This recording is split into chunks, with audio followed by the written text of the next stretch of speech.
Assalamualaikum warahmatullahi wabarakatuh. Kita sekarang sedang ada di lokasi budidaya maggot dan kebetulan kita sekarang dengan tim lagi concern untuk mengurus ini. Tapi di hadapan kita sekarang sudah ada Kang Pauz Nur yang insya Allah akan sedikit membedah sedikit tentang sejarah keislaman ya Kang Pauz ya. Barangkali kita kalau di pesantren itu kita belajar sejarah hanya kalau saya sendiri ya di pesantren Sukaideng di Khulaso Nurul Yakin gitu aja, jadi sejarah-sejarah yang standar gitu.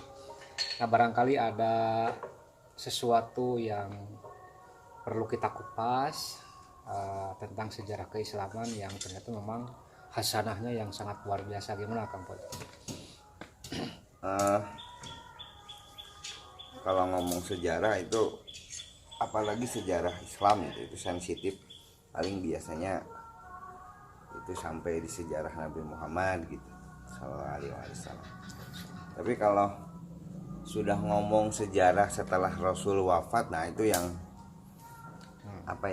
repot gitu. Maksudnya repot itu karena kita menghormati para sahabat, tapi para sahabat juga kan bukan nabi, artinya bisa salah, bisa walaupun nanti kita bisa punya kesimpulan bahwa ijtihad mereka salah. Kalau ijtihad mereka salah itu berarti kan tetap punya pahala satu. Nah, setelah Nabi Muhammad wafat itu problem, terutama masalah politik. Dan akhirnya kalau kita ngelihat buku-buku sejarah juga, kitab-kitab sejarah, selalu saja pendekatannya politik. Khulafaur Rasyidin, lalu sejarah kesuksesan Islam itu menaklukkan Romawi, menaklukkan Persia. Selalu saja konsepsi sukses itu konsepsi politik akhirnya. Nah, dan sejarah yang ditulisnya adalah sejarah kekuasaan, sejarah politik. Ya jadi beginilah, kita menyaksikan para sahabat yang berperang. Yang mungkin yang sering diungkap di perguruan tinggi mulai ada perpecahan itu kan dimulai dari Muawiyah. Enggak, semenjak Rasul wafat itu sudah mulai kerasa. Iya. Terus Sayyidina Abu Bakar jadi khalifah. Nah di sana kan udah ada masalah serius. Karena putri Rasulullah itu tidak mau beat. Sayyidah Fatimah Az-Zahra radhiyallahu anha itu tidak mau beat. Sampai beliau wafat 6 bulan setelah Rasul wafat, Fatimah itu wafat. Dia nggak mau beat. Alasan nggak mau beatnya? Karena satu, dia merasa bahwa suaminya adalah penerus Rasulullah SAW. Kedua, Abu Bakar merasa punya amanah dari Rasul bahwa dia tidak meninggalkan apapun. Tapi ada satu tanah disebut tanah Fadak. Nah oleh Abu Bakar itu diambil jadi harta umat, dan Fatimah tidak memberikan, menolak. Jadi ada ijtihad yang berbeda. Siti Fatimah merasa bahwa bapak saya tidak pernah ngomong begitu. Tapi Abu Bakar juga meyakini atau merasa bahwa dia sudah diamanahi begitu. Dan Sayyidina Ali juga tidak mau beat sebetulnya ke Abu Bakar. Dan ketika Fatimah wafat baru Sayyidina Ali beat. Karena mungkin menghargai istrinya. Nah dari semenjak itu saya bayangin putri Rasul. Jadi semenjak sepeninggalnya Rasul itu sudah mulai ya. Udah. Apakah itu bisa dikatakan bintik-bintik perpecahan atau gimana? Iya. Kalau lebih kotornya lagi kita bisa ngomong bintik-bintik permusuhan. Jadi kan Rasul juga pernah berdoa ya. Jadi Rasul itu meminta supaya umatnya itu tidak bermusuhan, tapi tidak dikabul oleh. Jadi emang setelah Rasul wafat itu sensitif lah, karena kita melihat para sahabat, kita hormat ke para sahabat, tapi ya barangkali secara ilmiah harus proporsional juga kan, karena mereka bukan nabi. Mereka bukan nabi. Iya. Cuman doktrin Ahlus Sunnah wal Jamaah kulluhum ta'adul. Semua para sahabat itu adil, semua, jadi semua dipandang. Padahal ini krusial, nantinya kan keperiwayatan hadis. Jadi hadis ini sahih, hadis ini lemah. Jadi dalam periwayatan hadis juga mungkin dari para ahli hadis itu kadang-kadang atau gimana, para sahabat itu dalam meriwayatkan hadis Ada, ya kalau kita mau ilmiah, ada yang harus kita pandang fasik, ada yang harus kita pandang munafik.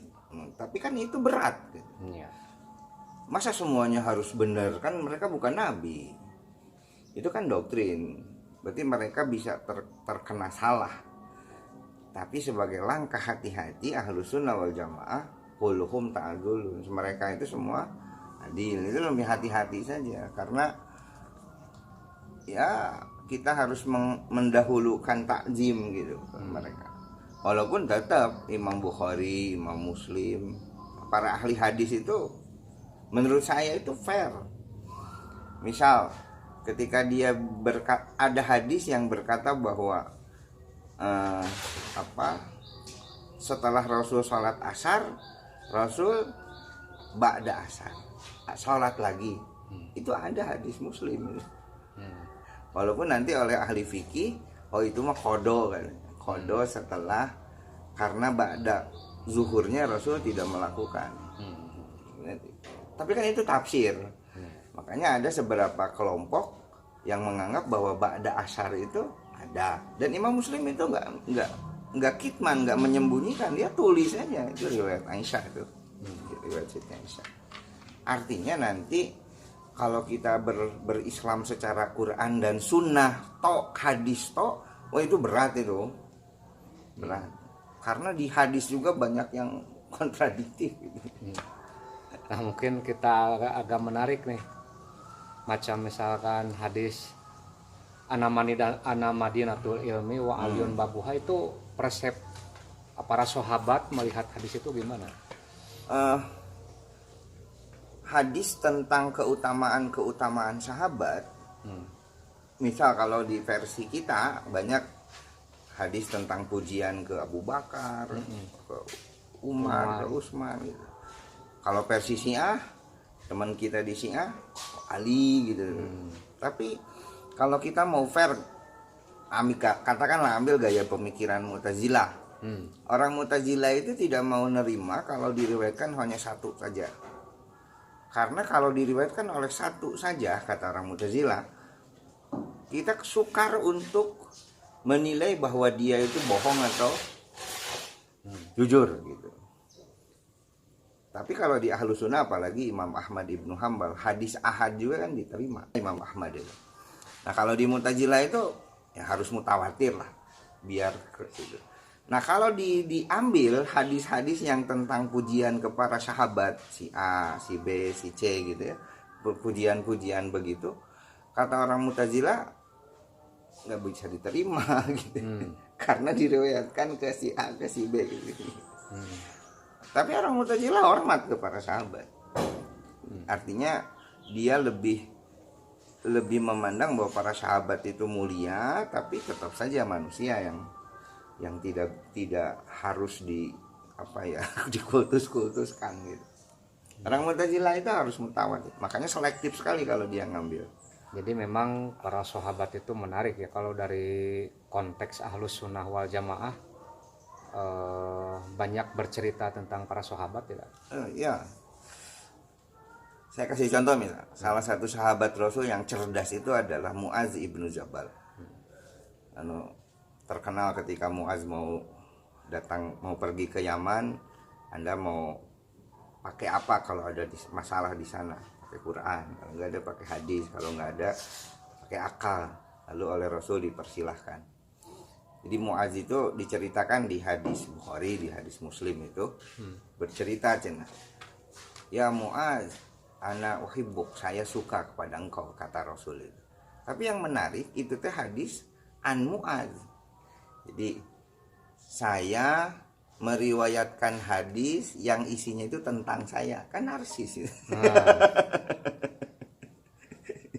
Muat ngariwayatkeun sorangan gitu. ngabalikan sendiri. Kan kalau kita pakai logika mah, lamun kieu mah saya meriwayatkan hadis tentang Anda gitu. Kan agak keren gitu. Ya. Ya kan banyak yang kayak gitu tuh. Jadi Sa'ad meriwayatkan hadis tentang dirinya gitu. Jadi Rasul bicara tentang dirinya gitu. Yang kayak gitu kumaha. Intinya ya kalau kita akhirnya di dunia pesantren sejarah tanda kutip ya kurang dipelajari secara serius, barangkali para kiai itu, para guru kita itu sangat khawatir nantinya kita jadi agak kurang hormat ke para sahabat gitu. Dan ajaran para kiai juga jelas kok, mereka bukan nabi, mereka bisa. Makanya saya sendirilah ada yang harus diomongin, ada yang harus enggak gitu kalau sudah ngomong sejarah itu. Ya kan saya pernah punya statement dan bagi saya ini penting, bahwa Rasulullah SAW dalam mendidik umat itu, dalam mendidik para sahabat itu ya tidak sukses. Karena apa? Karena beliau meninggalkan murid, meninggalkan sahabat yang berperang kan. Ya, omongan ini bukan menghina Rasul, bukan, karena wilayah pendidikan, wilayah hidayah itu emang bukan wilayah Rasul, itu mah wilayah Allah. Terus menjelang Rasul wafat juga emang banyak kebijakan-kebijakan yang kalau kita pikir rasional itu berat kita terima. Rasul mau mengirim ekspedisi ke Persia. Dulu itu kan ada Khalid bin Walid, ada Sayyidina Umar, ada Zubair bin Awam, ada Talhah ibnu Zubair. Ini orang-orang yang senior perang gitu, panglima gitu. Ada Sayyidina Ali.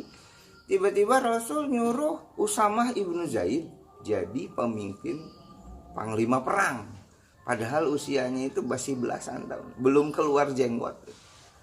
Kan para sahabat juga bingung, kabayang Dititah di komandanan oleh anak kecil, anak SMP. yang kayak gitu kan. Sayyidina Umar waktu itu agak kumaha gitu, Sayyidina Khalid nggak respect gitu ya. Itu padahal perintah Rasul, ati Allah wa ati Rasul gitu kan. Nah, yang kayak gini kan, sementara di ayat Quran lain, qul ana basarum mislukum, saya ini manusia seperti kalian. Ya, nantinya kan ada yang berkata bahwa Rasulullah juga berijtihad, jadi kita bisa nolak gitu kan. Seperti Rasul waktu di perang Badar itu kan udah cina bikin sumurnya di sini gitu. Nah, Sayyidina Umar itu nanya, ini teh wahyu atau pendapat Anda? Ini pendapat saya. Lalu kata Umar, Rasul di sini mah kurang air, sebelah sana. Oh ya, berarti kan pendapat Umar didengar. Nah, Sayyidina Umar juga ketika Rasul mengangkat Usama ibnu Zaid, berpikiran, wah ini mah ijtihad Rasul, bisa ditolak. Ya, jadi memang pada hakikatnya sepuh-sepuh kita di pesantren itu sangat hati-hati sebenarnya. Kadang-kadang ada sejarah yang perlu kita ceritakan, ada yang tidak perlu diceritakan. Ada yang ya kalaupun kita akhirnya baca buku sejarah, saya misal udahlah ini mah sakmangeun gitu, sakmangeun. Karena dibahas juga tidak masalah. Tidak masalah. Ngapain juga. Tapi bukan berarti tidak penting, sejarah itu penting. Apalagi ke santri gitu, apalagi ya guru kita juga kan ya menyuruh baca. Kalau sudah punya kemampuan untuk baca sendiri ya baca sendiri. Mungkin masih perlu kita kaji mendalam lagi lebih Ya, parsial gitu. dan spesifik Sedikit lah gitu. Insya Allah untuk diskusi yang selanjutnya kita akan lebih spesifik dan mendalam lagi. Lebih enaknya sih ngomong tokoh Ya, Abu Bakar, Umar, Khalid, Ali. Itu kan lebih enak. ya nanti akan kita kupas tokoh-tokoh para sahabat, para tabiin, termasuk para ulama lah, nanti kita akan coba kupas satu persatu sepak terjangnya, jejak jejak keilmuannya mungkin. Nanti Ramadan kan ya, Ramadan. Sejarah. Ya.